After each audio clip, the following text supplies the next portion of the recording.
Salut toi. Aujourd'hui c'est Cindy sur Instagram qui me propose d'aller à la rencontre de Axel Latuada, le mec de Et tout le monde s'en fout. Tu le connais, je l'avais déjà invité sur ma chaîne. N'hésite pas d'ailleurs, si tu veux me proposer les prochains invités, tu peux le faire en commentaire ou sur Instagram. On est donc parti pour 9 minutes d'interview, sans coupe, sans interruption, que du réel. C'est parti. Merci. On est parti pour 9 minutes. Salut 9 Axel. minutes, ça va être très très court. Comment ça va? Ça va et toi? Ça va très très bien, je suis content de te réinviter.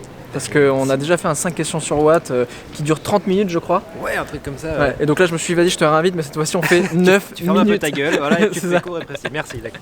Je vais faire Comment ça va? Est-ce que Et tout le monde s'en fout se porte bien? ça. Ouais, ça se porte très bien. J'ai presque envie de dire que ça se porte trop bien, mais faut pas me dire ça. Mais non, c'est super, on a beaucoup de projets, on a un rythme de taf effréné. Trop cool. Et là, on bosse sur le spectacle, et tout le monde s'en fout. Oh, est-ce que c'est une exclue ou pas là?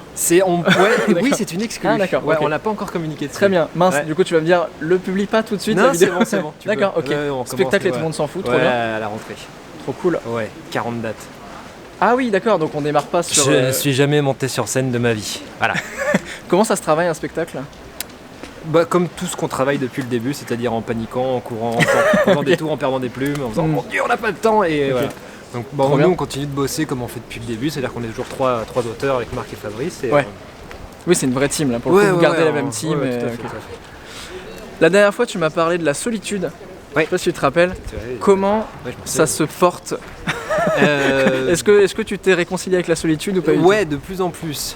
De plus en plus, je suis encore. C'est quand même le taf de ma vie perso, hein, donc. Ouais. Mais ouais, ça va mieux. Je prends beaucoup de plaisir à être seul. J'y arrive. Ma psy me dit souvent l'âme est faible.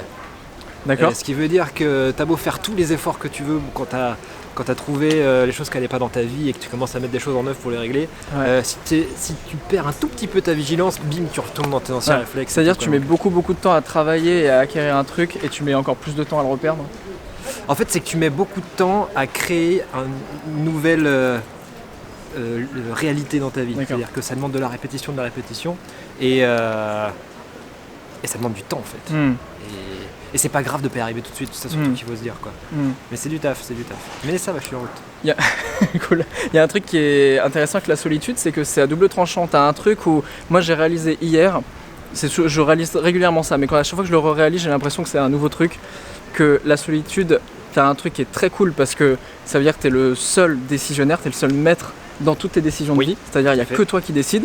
Et en même temps, ce qui peut être vite paralysant, c'est aussi le fait que tu es le seul à décider Le problème, c'est et que que en toi fait qui décides. personne te tient la main dans les prises de décision, quoi. Ouais. Ça t'angoisse ça ou c'est... Ouais, parce que en fait, oui et non, c'est-à-dire que ça t'apprend beaucoup à faire des choix. Moi, je sais que Ouais. un gros problème de ma vie, c'est de réussir à faire des choix et de pas Ok. choisir en fonction de ce qui ferait plaisir aux autres. Ouais. Donc, de toute façon, le seul moyen, enfin, en tout cas, moi, le moyen que j'ai trouvé pour expérimenter ça et le muscler dans ma vie, c'est Ouais. d'être seul et de prendre des décisions arbitraires. Et Ok. Ça veut dire que t'expérimentes ça? Tu t'obliges Ah ouais, à te mais créer grave. des moments seuls grave. Ouais, et c'est douloureux. C'est douloureux, Là, mais- t'as un exemple de choix que t'as dû prendre vraiment dernièrement où tu t'es dit, ok, là, je suis seul à prendre ce choix. En fait, oui, mais c'est rien d'impressionnant. Ouais. C'est juste être un dimanche chez toi et ne pas appeler tes potes et ne pas dire oh mon dieu avec qui je pourrais. Juste être dimanche chez toi tout seul. Ouais. Et moi, pour moi, c'est genre Ouais. c'est high level ça. Parce que t'avais ce truc de dire, il faut que je comble cette espèce de Ouais. vide qu'il y a, à me dire, il faut que je vois tout le temps des gens. Il y a un truc de rentabilité presque. Ok. Dès que j'ai du temps, il faut que ce soit fun, il faut que j'apprenne des trucs, il faut que je remette en question. Non, t'as le droit de rien faire Ouais. aussi en fait. Et pour moi, le plus dur, c'est de ne rien faire. Prendre du temps pour ne rien faire. Et en même temps, est-ce que ça t'aide pas? Tu vois une grosse différence ou pas dans ta partie de créativité? Le fait de t'ennuyer plus, le fait d'apprendre à Ouais. être plus seul. Bah, Parce qu'en fait, si tu stimules ton cerveau tout le temps, il y a un moment où en fait, t'as même plus le temps de te poser, prendre du recul et créer en fait juste. Mais complètement, rien que ce week-end, là on a cravaché comme des dingues sur le spectacle la Ouais. semaine dernière et vendredi à 22h on était encore dessus et on n'avait pas fini ce qu'on avait prévu de faire dans ce temps donné. Ouais. Et je me suis dit ok qu'est-ce que je fais demain c'est samedi, j'ai prévu de rien faire, est-ce que je bosse? Et en fait je me suis forcé à ne rien faire ce week-end et là Ok. ce matin en reprenant le taf, oui j'avais beaucoup plus d'idées, mes neurones étaient plus frais en fait tout simplement. Ouais, t'as senti que vraiment ça t'avait fait du bien de reposer ton cerveau. De toute façon, ton cerveau, il a besoin d'échéance. C'est-à-dire que ton cerveau, si tu lui dis ok à 18h j'arrête de bosser, tu te prends rendez-vous avec toi-même, tu dis ok je fais quelque chose pour moi. Ouais. Et si t'as pas fini et que tu dis bon tant pis, je pousse encore un peu machin et puis je prendrai du temps pour moi plus tard. Ce que tu fais c'est que c'est comme si tu disais à un pote rendez-vous à 18h et puis 5 minutes avant tu dis ah ben non en fait je viens pas parce que j'ai du taf. Ouais. Tu fais ça une fois, ok ça passe, 2 fois, 3 fois. Au bout de 5 fois ton pote il va dire bah moi en fait non j'ai plus envie de te voir. Donc si tu fais la même chose avec toi-même, ton cerveau il te donne moins de ressources. Donc il vaut mieux respecter ces échéances parce que après en fait ça donne plus de ressources. Ouais. Ça c'est intéressant parce que et moi le premier tu vois j'ai souvent tendance à défendre ce truc de faites des choses, tu vois, activez-vous et tout. Et il y a aussi ce truc de dire ne faites pas des choses tout le temps. Reposez-vous en fait, prenez soin de vous et ça passe aussi par ne faites rien en fait, mais dans le sens reposez votre cerveau et apprenez à recharger les batteries et à vous écouter beaucoup plus en fait. Pour moi le mot-clé en tout cas de ce qui a marché pour moi c'est le cadre, toujours pareil, de cadrer les choses. Faites des choses mais cadrez-les. Le cadre c'est facile, hein, notamment c'est spatio-temporel, c'est-à-dire où est-ce que je le fais et quand je le fais, de quand à quand. C'est-à-dire que tu programmes beaucoup plus tout ce que tu fais. Là dans ton calendrier tu as s'ennuyer de 16h à 18h c'est pas à ce point-là, il faudrait, mais presque il faudrait, mais j'ai un planning en plus qui est rempli par plusieurs mains parce qu'on a notre prod et tout, mais en fait tous les jours j'ai des couleurs différentes et tout. Et ça fait que, alors quand tu regardes au début, tu te dis putain, il y a tellement de trucs à faire, mais ça fait qu'en fait elles sont possibles. Parce qu'elles sont limitées dans le temps. Et je sais que on peut écrire 5 épisodes et tout le monde s'en fout, 4 épisodes de première, bosser le spectacle, les répètes, les machins. Si on n'a pas ce cadre, c'est impossible. Parce que tu pars dans tous les sens. C'est intéressant parce qu'on peut avoir aussi tendance à se dire la créativité c'est un truc qui se contrôle pas. Et c'est un truc de. Ça vient comme ça, tu vois. C'est un peu le mythe de la créativité, du génie qui reste assis et qui a son idée. Alors qu'en fait. Toi tu te crées des vrais temps, tu me disais par exemple pour le spectacle, ce matin je bossais le spectacle, ça veut dire que tu te crées des vrais temps de 9h à 11h j'écris pour le spectacle. Exactement. Ça veut dire que tu te mets devant une feuille et tu dis là je vais avoir des idées. Ouais.